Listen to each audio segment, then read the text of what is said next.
یہ ہے کہ جس طرح دور بڑھتا چلا جاتا ہے، آنے والے آتے ہیں، جانے والے گزر جاتے ہیں، ان میں نظام الہی کے تحت اس نے اپنے نظام کو چلانے کے لیے ایک عجیب سلسلہ رکھا ہے جسے سلسلہ وراثت کہتے ہیں۔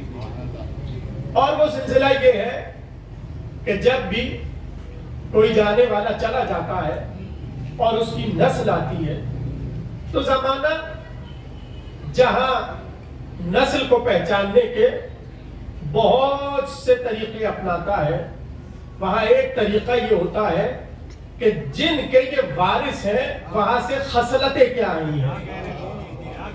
اب ظاہر ہے کہ وارث اچھے بھی ہوتے ہیں اور وارث برے بھی ہوتے ہیں۔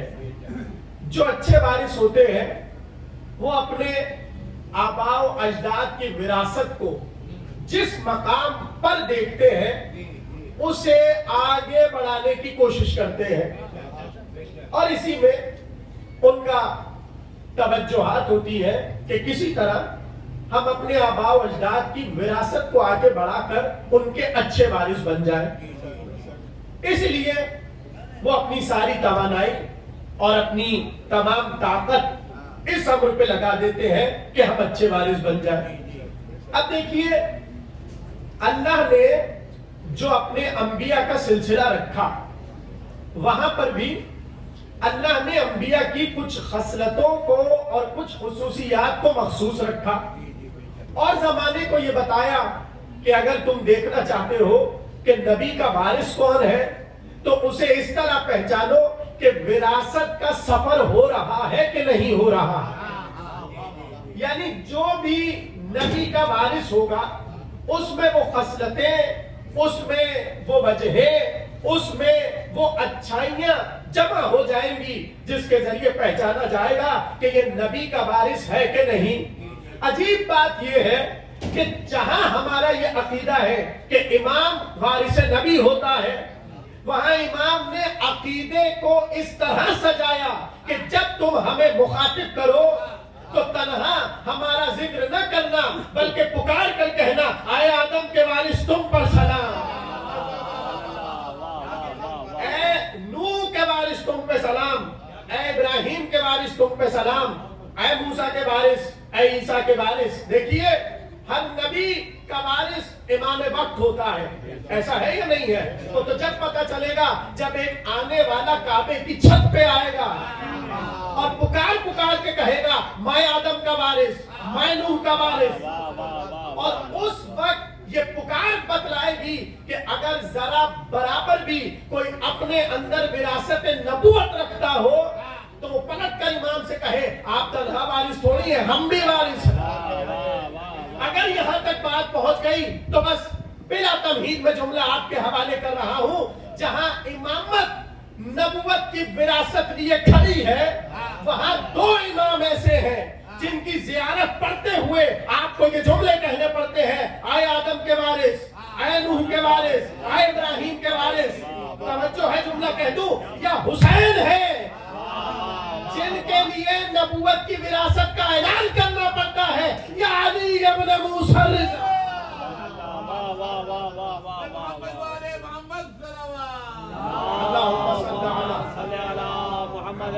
بھئی توجہ کر رہے ہیں، تمہید ہو گئی مکمل۔ یعنی جہاں ہر امام وارث نبی ہے مگر ذریع پر پہنچ کر دو اماموں کی زیارت میں آپ کو اعلان وراثت کرنا پڑتا ہے۔ ایک حسین جنہیں انبیاء کا وارث کہا گیا، ایک آپ کے وہ امام جن کی مجلس میں آپ تشریف فرما ہے۔ کون ہیں یہ؟ نبیوں کے وارث، آدم کے وارث علی رضا، نوح کے وارث علی رضا۔ تو ابھی جو میں نے سرنامے میں ٹکڑا پڑھا ہے وہ ٹکڑا کیا ہے؟ السلام علیکہ یا وارث عیسیٰ روح اللہ، اے روح اللہ عیسیٰ کے وارث آپ پر سلام۔ تو جملہ ذہن میں رکھیے گا، اچھا وارث تو ہوتا وہ ہے جو وراثت کو وہاں ٹھہرنے نہ دے بلکہ اپنے کمال کے ذریعے وراثت کو آگے بڑھا دے۔ تو قرآن سے چل کے پوچھتے ہیں کہ عیسیٰ کا کمال کیا ہے، اور پھر پتہ چلے گا کہ جو وارث عیسیٰ ہے اس نے وراثت کو کہاں تک بڑھایا۔ تو قرآن نے عیسیٰ کے جملوں کو کوٹ کیا۔ قرآن کہتا ہے عیسیٰ اپنی قوم کے درمیان کھڑے ہیں اور کھڑے ہو کر کہہ رہے ہیں انی اخلق لکم من الطین کہیئۃ الطیر فانفخ فیہ فیکون طیرا باذن اللہ۔ اب یہ جملہ سنیے گا، عیسیٰ اپنی قوم سے کہہ رہے ہیں دیکھو میں حجت خدا ہوں، دیکھو میں نبی خدا ہوں، میرا کمال یہ ہے، میرا اختیار یہ ہے کہ میں تمہارے لیے مٹی سے پرندے کا مجسمہ بناتا ہوں۔ دیکھیے حیات کا لفظ ہے، میں تمہارے لیے مٹی سے مجسمہ بناتا ہوں، اور پھر کیا کرتا ہوں، جب میں اس مجسمے کو سوار لیتا ہوں اور بنا لیتا ہوں فَأَنْفُخُ پھر میں پھونکتا ہوں، فَأَنْفُخُ فِيهِ پھر میں اس میں پھونکتا ہوں، جب میں پھونک دیتا ہوں فَيَكُونُ طَيْرًا تو وہ اصلی میں پرندہ ہو جاتا ہے۔ کس طرح؟ بِإِذْنِ اللہ، اللہ کے اذن سے۔ بھائی آپ کو عیسیٰ کا مزاج سمجھ آ رہا ہے؟ نہیں، عیسیٰ کا ذرا مزاج تو دیکھیے، یہ تو اللہ کے فطرے تھے کہ جب آدم کو سنوار چکوں اور آدم میں اپنی روح پھونکوں فَقَعُوا لَهُ سَاجِدِينَ تو تم سجدے میں چلے جانا۔ تو میں پلٹ کر کہوں اے عیسیٰ یہ تو مزاج خدا ہے، یہ جملے تو خدا کے ہیں، تم کیوں کہہ رہے ہو؟ عجب نہیں عیسیٰ پلٹ کر کہے چونکہ میں اس کی حجت ہوں۔ حجت کا وہی مزاج ہوتا ہے جو اس کے والی کا مزاج۔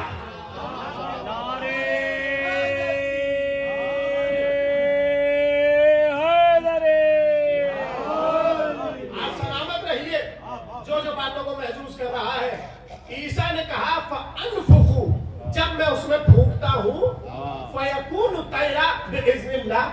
اب یہ ہے عیسیٰ، مگر میں آپ کو ذرا سا روکوں اور آپ سے سوال کروں کتنا وقت لگا عیسیٰ کو یہ ذرا سا پرندہ اڑانے میں؟ بھائی بولیں گے تو بات بنے گی۔ ذرا سا ہم لوگ غور کرتے پریکٹیکلی اس مسئلے کو دیکھتے ہیں کہ عیسیٰ کو وقت کتنا لگا۔ دیکھیے عیسیٰ نے کہا کہ میں تمہارے لیے مجسمہ بناتا ہوں، تو مجسمے کے لیے پہلے عیسیٰ کو چاہیے مٹی، سبحان اللہ سبحان اللہ، پھر چاہیے پانی، اور پھر اسے آپس میں مخلوط کر کے ایسے مجسمہ تھوڑی بنے گا۔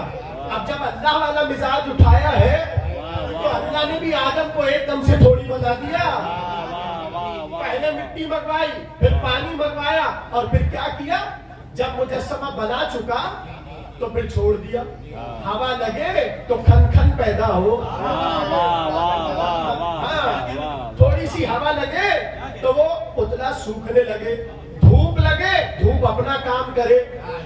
یعنی دیکھیے گا ذرا، پہلے مٹی پھر پانی پھر مخلوط، کتنے اسٹیپ ہو گئے؟ 3 تو یہی ہو گئے۔ اب چوتھا اسٹیپ کیا؟ ہوا کے سہارے چھوڑ دو۔ 5واں اسٹیپ کیا؟ دھوپ لگاؤ۔ 6واں اسٹیپ کیا؟ روح پھونکو۔ تب جا کے مجسمہ حقیقت بنتا ہے۔ یہی مزاج خدا تھا جس مزاج کو اٹھا کر عیسیٰ نے کہا میں تمہارے لیے مجسمہ بناتا ہوں۔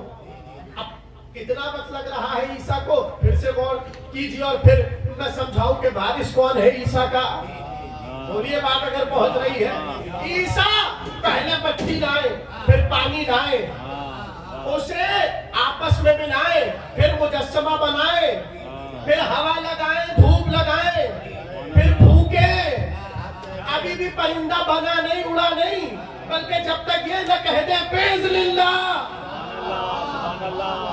میں جملہ آپ کے سپرد کر رہا ہوں، یعنی عیسیٰ کو اتنا وقت لگا بس ایک پرندہ اڑانے میں۔ وہ عدم میں تھا، عدم میں اسے وجود دینے کے لیے عیسیٰ کو بڑا وقت لگا۔ تو جو اچھا وارث ہوگا وہ وراثت کو ایسے بڑھائے گا، نہ اسے مٹی چاہیے، نہ پانی چاہیے، نہ ہوا چاہیے، نہ دھوپ چاہیے، نہ فضا چاہیے، نہ اذن خدا کہنا چاہیے۔ وہ تو کھڑا دربار میں ہوگا، معمول کے پیچھے شیر ہوگا۔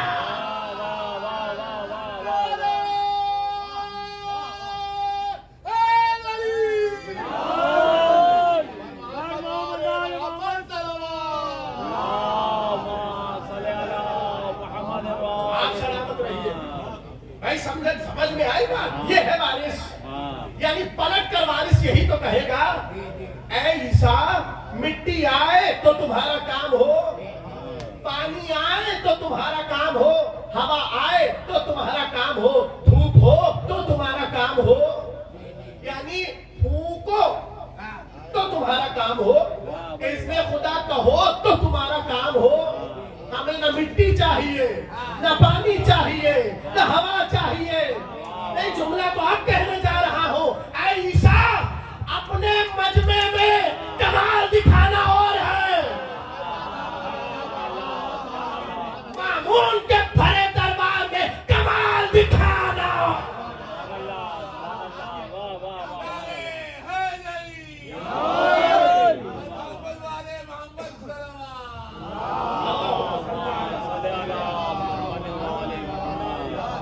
اچھا دیکھیے, اتنی محبت سے سن رہے ہیں, ایک جملہ آ گیا, کہیے تو حوالے کرتا ہوا گزرو.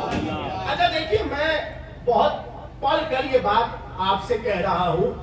حیات الحیوان بہت بڑے اہل سنت کے عالم گزرے ہیں, دمیری صاحب, ان کی کتاب ہے حیات الحیوان, اسے پورا پڑھ جائیے, 2 جلدوں پر کتاب ہے. اس میں انہوں نے جانوروں کی خصوصیات لکھی ہے, جانوروں کی خصلتیں لکھی ہیں. اب میرا منہ نہ کھلوائے زمانہ, پھر انہوں نے جانوروں سے لوگوں کو ملایا ہے کہ ان میں جانور کی یہ خصوصیت تھی. بہت ذمہ داری سے پڑھ کر کہہ رہا ہوں, ہر جانور کی کسی نے خصوصیت کو ملایا زمانے والوں سے, مگر جب بات آئی بنی ہاشم کی تو سوا شیر کے کوئی جانور نہ ملا.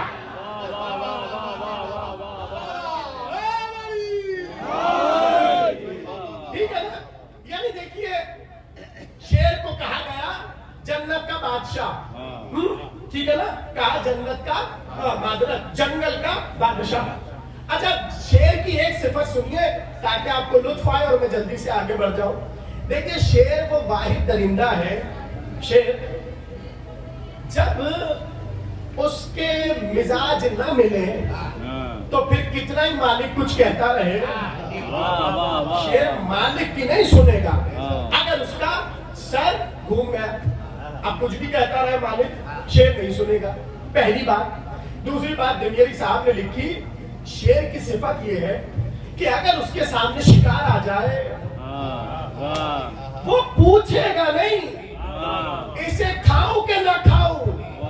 پتہ نہیں جملہ کیسے سنیں گے.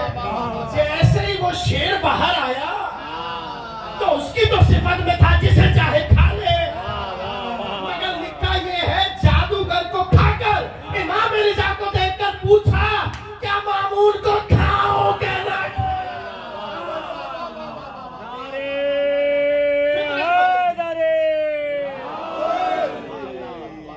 فطرت بدلتی فطرت. تو کچھ سمجھ آیا, وہ عیسیٰ تھے, کتنا وقت لگا ایک پرندہ اڑانے میں, اور یہ وارث عیسیٰ ہے. تو عیسیٰ بھی تو مسکرا کر کہتے ہوں گے وارث کیا کہنے تمہارے, تم نے حق وراثت ادا کر دیا. اب قرآن نے دوسرا جملہ عیسیٰ کا بتایا, پہلی منزل کہ عیسیٰ انفخ فیہ فیکون طیرا, پھونکے طیر بن جائے, پرندہ بن جائے اور اڑنے لگ جائے. قرآن نے کہا دوسرا کمال یہ تھا کہ عیسیٰ اپنی قوم سے کہتے تھے وَأُبْرِئُ الْأَكْمَحَ وَالْأَبْرَصَ وَأُحْيِي الْمَوْتَى بِإِذْنِ اللَّهِ, میں مادر ذات اندھے کو ٹھیک کر دیتا ہوں. پہلی چیز, جو برس کا مریض ہوتا ہے وہ میری بارگاہ میں آئے, یہاں میں ہاتھ لگاؤں وہ ٹھیک ہو جائے. بھائی جملوں کی قدر کیجئے گا, یہ دو باتیں. اور تیسری بات وَأُحْيِي الْمَوْتَى, میں مردے کو زندہ کر دیتا ہوں. اب جو اچھا وارث ہوگا وہ وراثت تو کیسے بڑھائے گا, جملہ میرا یاد رکھیے گا.